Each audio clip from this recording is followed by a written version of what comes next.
je suis 100% québécois et pour les Québécois qui nous regardent ou peut-être même que des gens qui habitent ici, vous savez comment la foi en Jésus dans notre société québécoise est absente vraiment.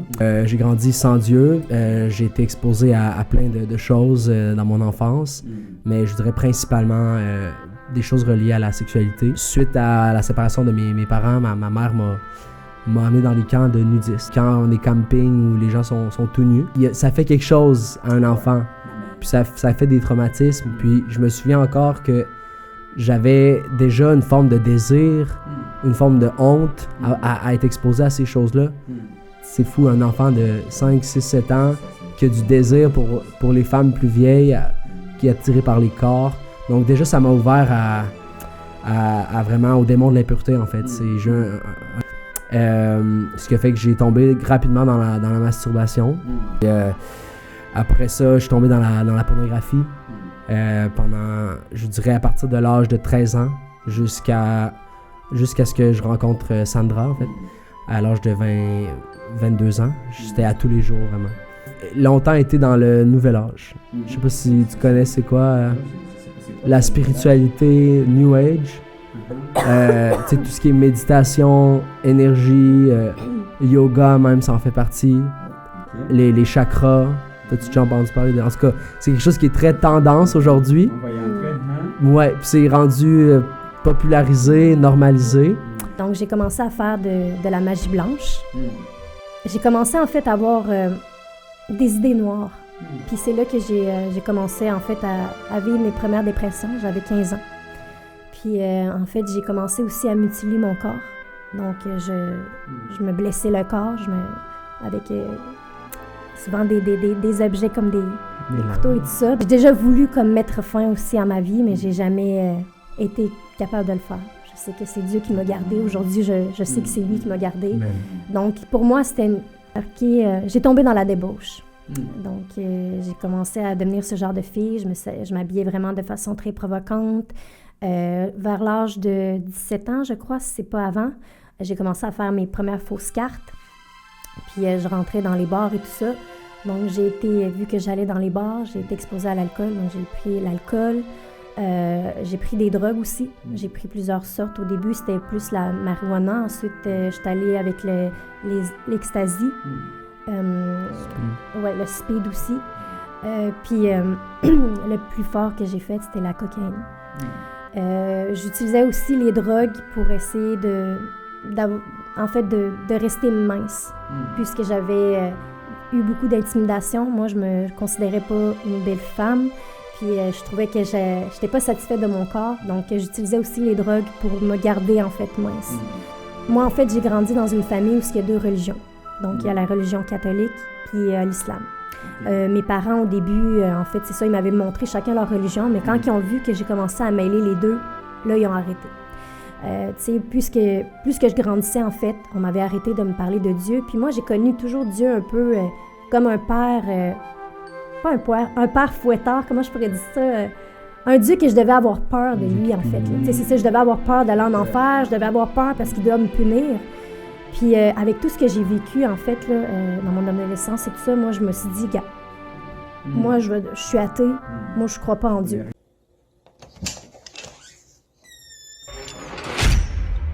Ufunguo TV.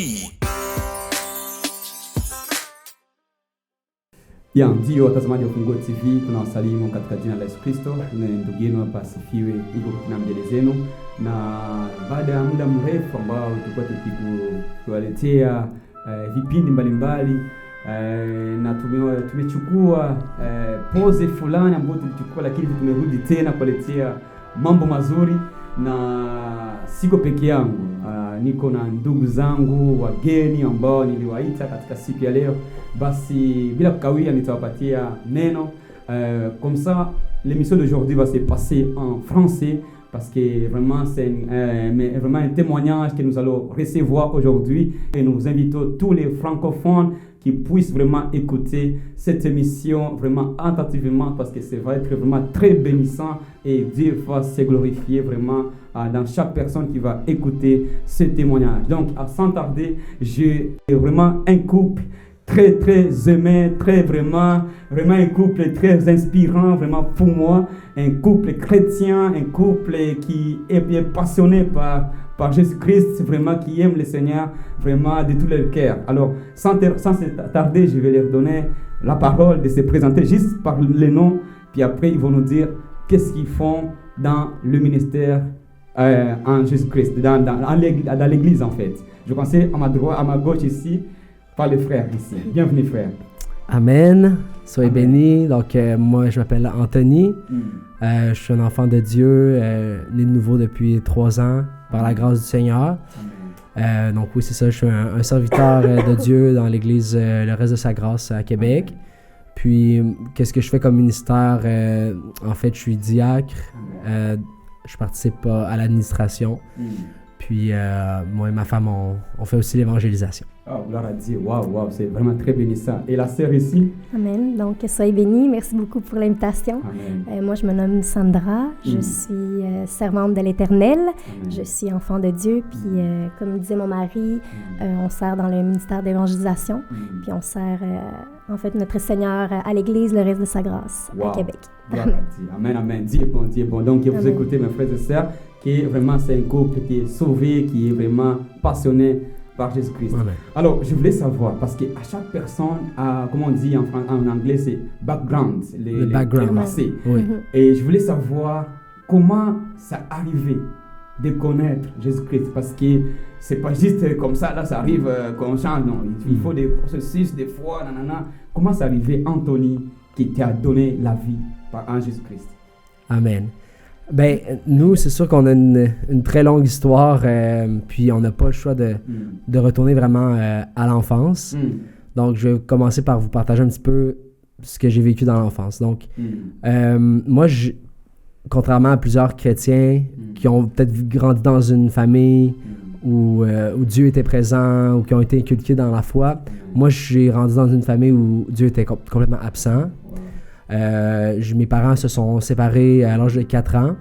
Puis, je suis 100% québécois. Et pour les Québécois qui nous regardent, ou peut-être même que des gens qui habitent ici, vous savez comment la foi en Jésus dans notre société québécoise est absente vraiment. Donc, c'est ça, j'ai grandi sans Dieu. J'ai été exposé à plein de choses dans mon enfance. Mais je dirais principalement des choses reliées à la sexualité.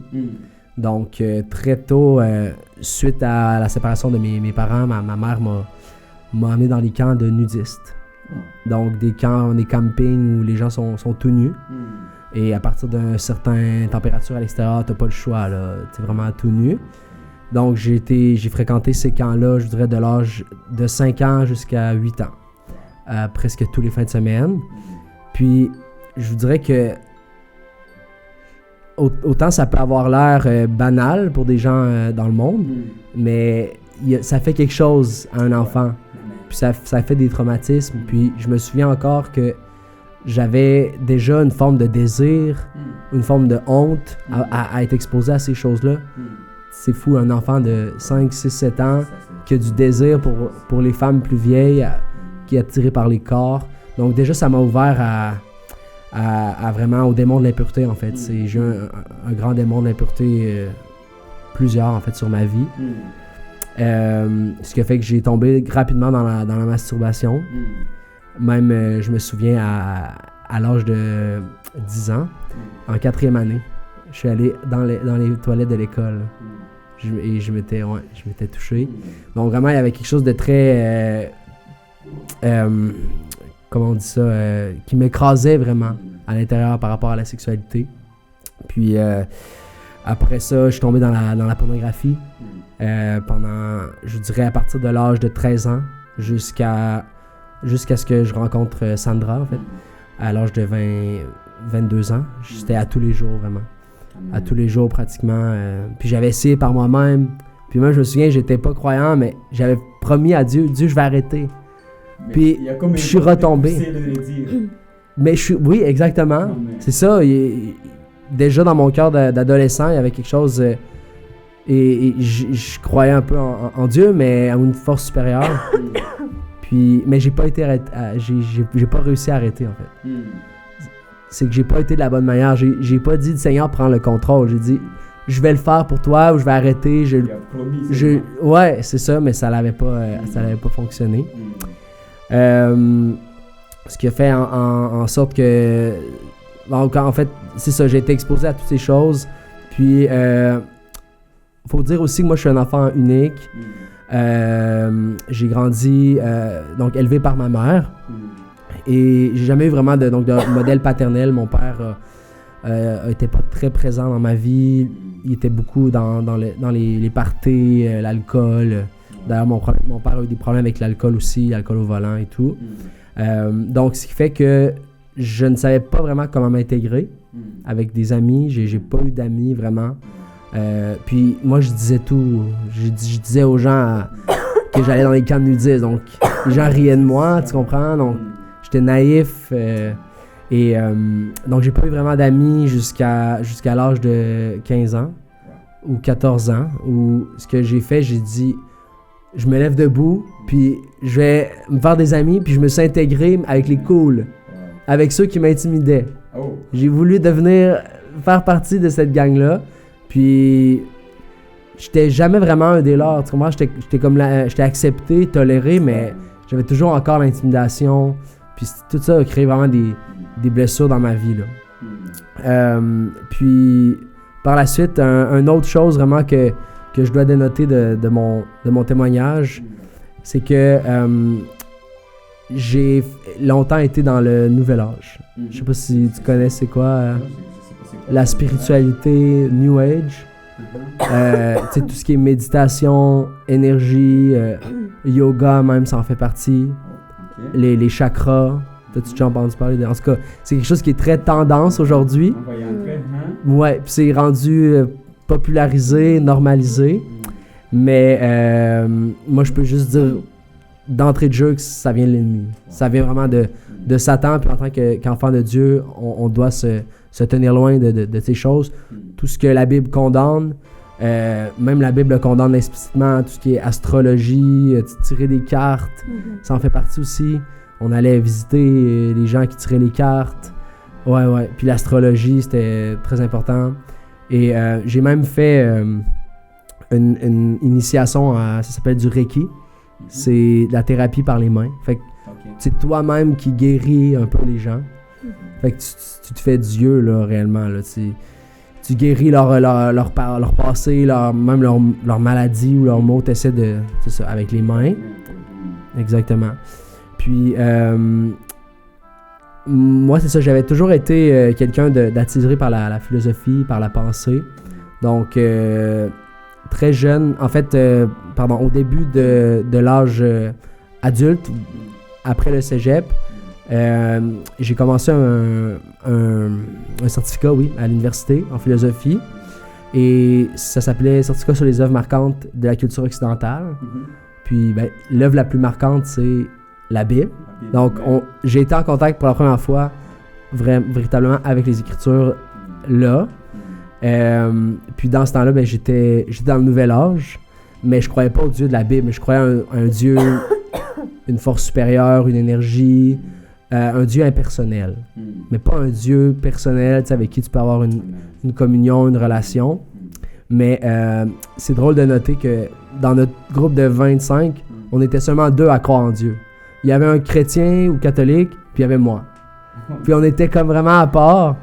Puis, mais c'est ça, j'ai entré en contact avec les Écritures. On a lu un évangile, je crois. On a lu l'Ancien Testament. Mais on n'est pas entré dans les lettres de Paul. Dans les lettres de Paul, on n'est pas rentré dans les... C'est ça, les lettres de Jean ou de Pierre aussi. Puis, c'est ça, j'avais... dans le Nouvel Âge, j'avais un gourou que j'ai rencontré là, à l'âge de 17 ans. C'est lui qui m'a initié à ça.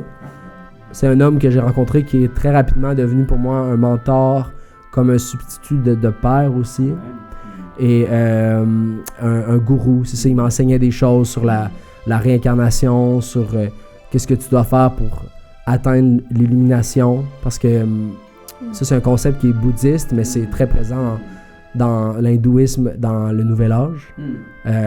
Puis, tu sais, ça dit essentiellement que tu dois, par tes propres moyens, chercher à atteindre Dieu, qui est l'infini, le tout, tu sais. Ouais. Puis, donc, c'est vraiment, ça met de côté Jésus. Puis même, Jésus est présent dans ces traditions-là. Mais c'est un maître qui a atteint l'illumination. Donc, toi, en tant que disciple, tu dois suivre ses traces. Mais c'est tellement différent de la parole. C'est comme prendre la parole puis la virer à l'envers, en fait. C'est ce qu'ils font vraiment dans ça. Fait que ça a été 5 ans de ma vie, vraiment, où je me dédiais à ça. Où j'ai lu là, près de 40 ouvrages. La Bible hindoue, même, j'ai lu ça. Puis je faisais la méditation pratiquement tous les jours. Mais, vous savez quoi? J'étais autant esclave du péché. Vraiment. Tout ce que ça l'a apporté, bon, ça m'a peut-être aidé dans mon caractère, de la manière que je parlais de manière plus éloquente. Mais ça m'a pas délivré du péché. Parce que quand j'avais rencontré Sandra, j'avais arrêté la masturbation, la pornographie. Et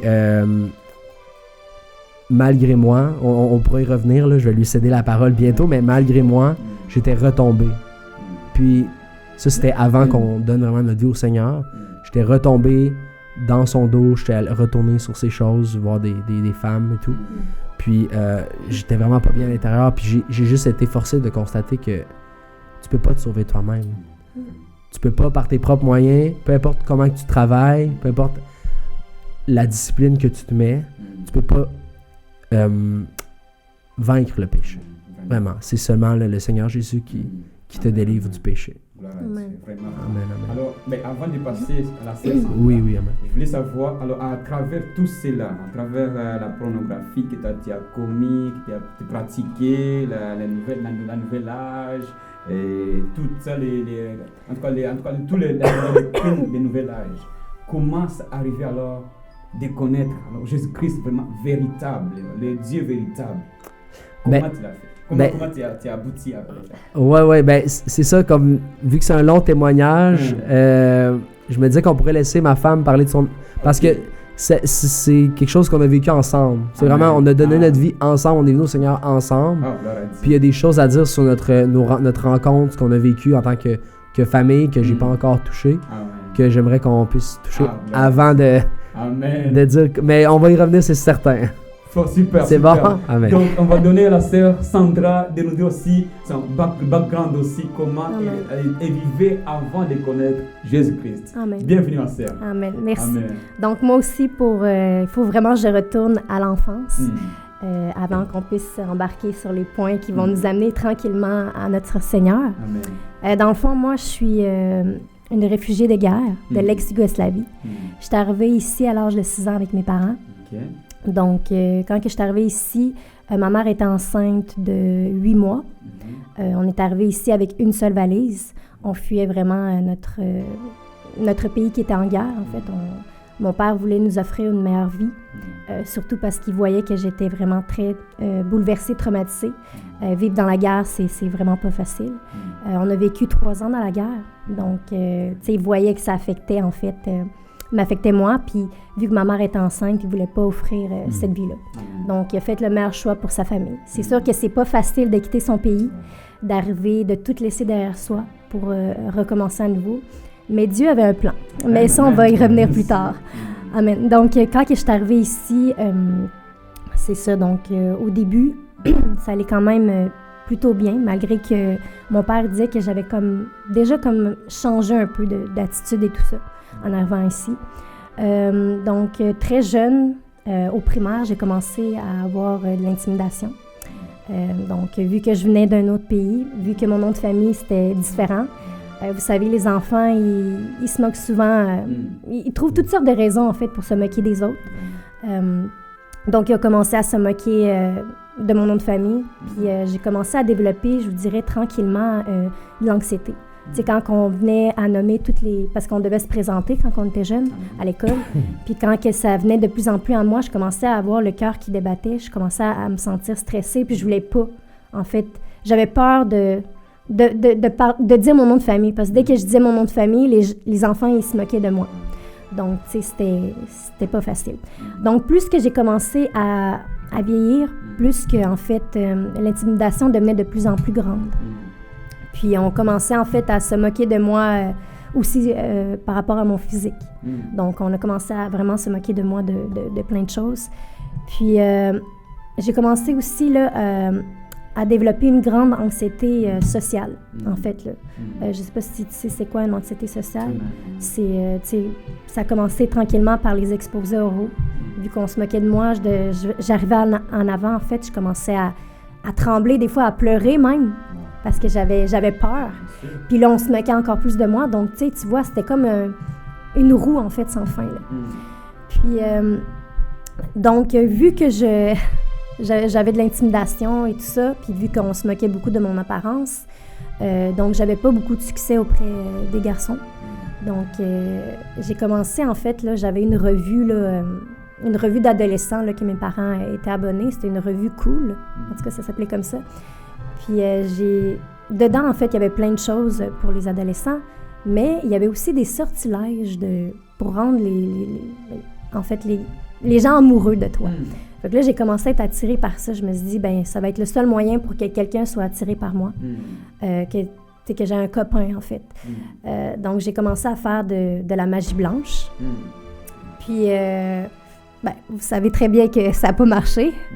Donc, la seule chose que ça a fait, c'est que ça je ne savais pas à cette époque-là, c'est maintenant que je le sais, c'est que j'ai commencé, en fait, à avoir des idées noires.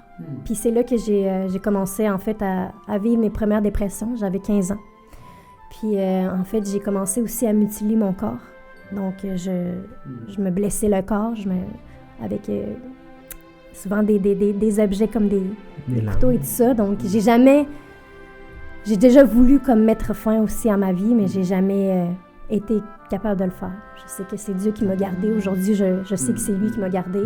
Donc, pour moi, c'était de mutiler mon corps, en fait, c'était comme un moyen de faire sortir cette douleur-là que j'avais à l'intérieur de moi. Parce que, vous savez, malgré que j'aille grandi dans une famille qui était aimante, je me suis toujours sentie aussi le mouton noir de la famille.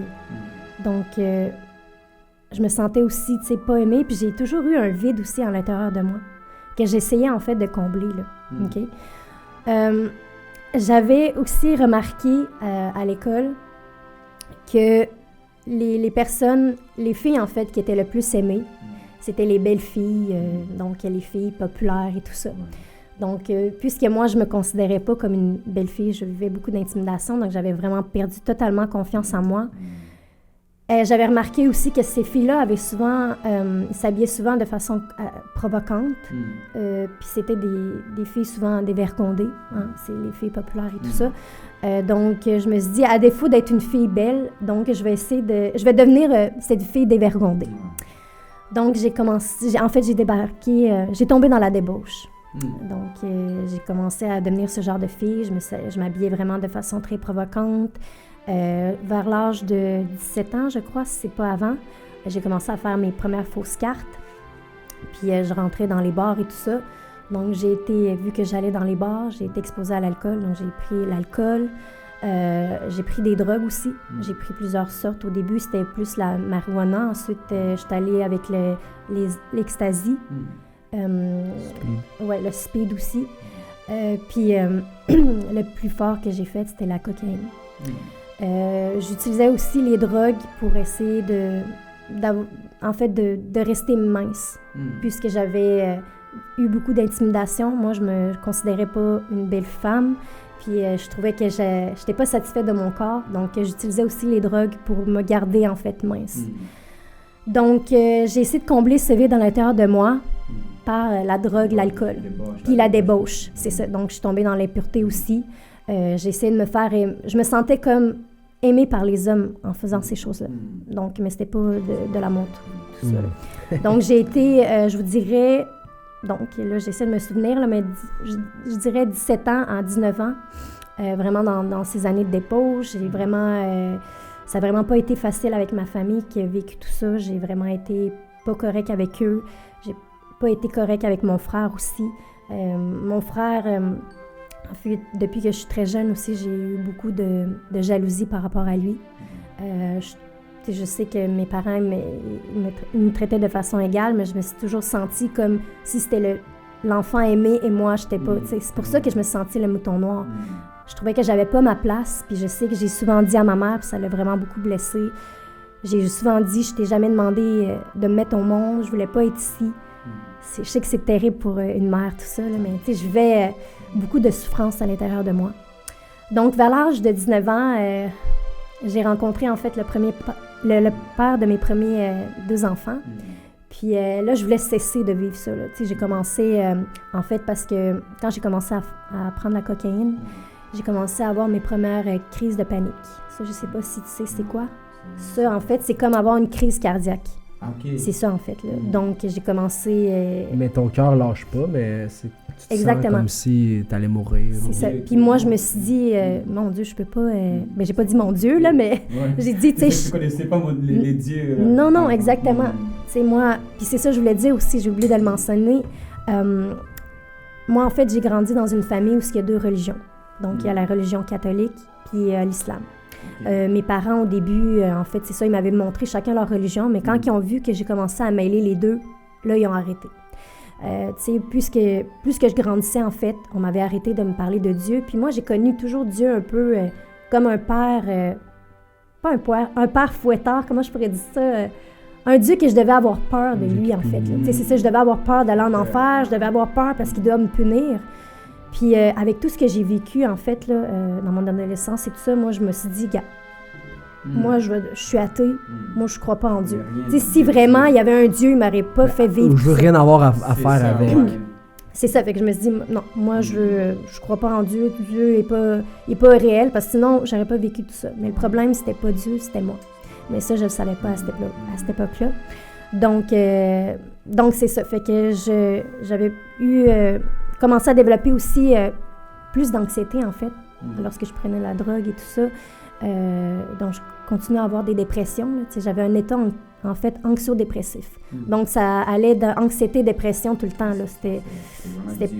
C'est quelque chose. Là. C'était pas facile. Puis, tu sais, je me sentais... C'est ça qui était contradictoire parce que je m'habillais d'une façon provocante. On me regardait, mais j'aimais pas ça, au fond de moi, tu sais. Fait que c'était comme... Je me sentais comme mal. Je sais pas comment dire ça. Là. Je me sentais dégoûtée par tout ça. Puis on me prenait comme un objet, puis c'est pas ça que je voulais. Je voulais juste combler ce vide, j'avais un manque d'amour. C'était un mal-être, en fait. Fait que là, je me suis dit, bon, là, je veux que ça arrête. Je veux plus vivre ça. Puis j'ai rencontré, c'est ça, le père de mes 2 premiers enfants. Puis là, je me suis dit, bon, je veux fonder une famille. C'était en fait une personne aussi qui venait de ma communauté. Okay. Donc moi, je me disais, moi, il faut que je fasse ma vie avec un gars qui parle ma langue, tu sais, pour que... je me dis, Québécois, non. Puis là, c'est ça, fait que j'ai eu notre premier enfant, en fait. Puis ensuite, on a eu notre 2e enfant. Puis, tu sais, j'ai toujours cherché, en fait, aussi mon identité à travers tout ça. Je savais pas qui j'étais, vraiment. Je me suis même à un moment donné questionnée. Je me suis dit, peut-être que je suis lesbienne. Je savais vraiment pas qui j'étais, là. Je savais plus qui j'étais, pourquoi j'étais ici. Exactement, je connaissais pas. Oui, ça, c'était avant, c'est ça, dans ma jeunesse, c'est ça. Ben, dans mes années de débauche aussi. Avant de connaître Ivan. Oui, c'est ça. Avant de connaître mon ex, c'est ça. Puis, c'est ça, je m'étais questionnée. J'étais là, je suis peut-être ci, je suis peut-être ça, je suis qui? Puis là, j'avais trouvé qui j'étais. Je me suis dit, Sandra, c'est une mère de famille. Là, en fait, j'ai senti comme si mon vide était comblé. Puis là, je me suis sentie bien. Mais en fait, puisque je connaissais pas Dieu, en fait, puis c'est ça qui arrive aussi, c'est que je me suis laissée, en fait, choisir comme par moi-même, en fait, l'homme de ma vie. J'ai pas consulté Dieu parce que je connaissais pas Dieu dans ce temps-là. Puis...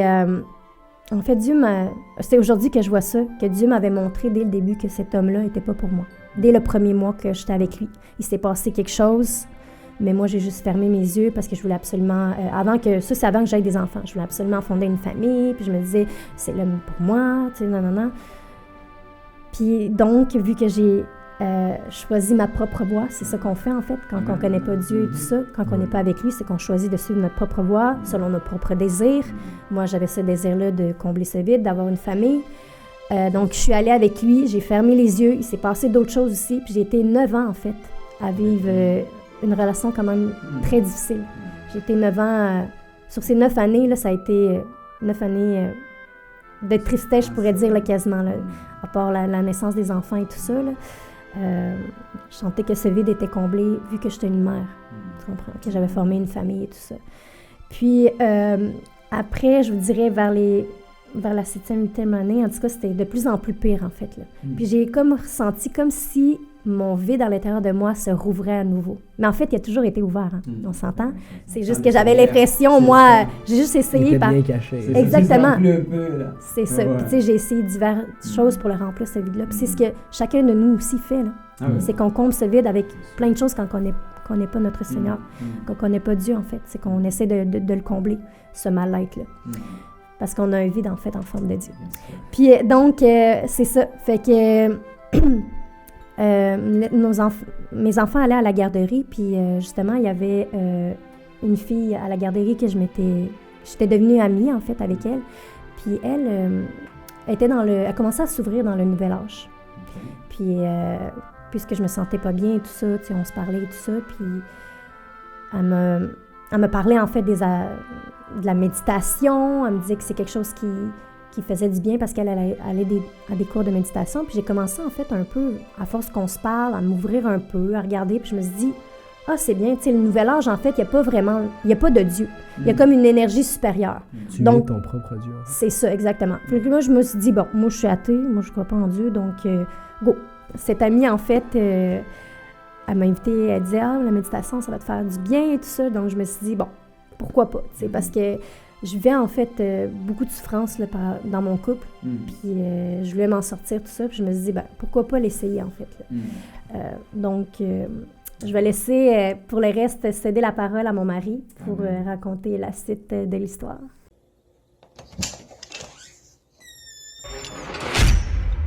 Ufunguo TV.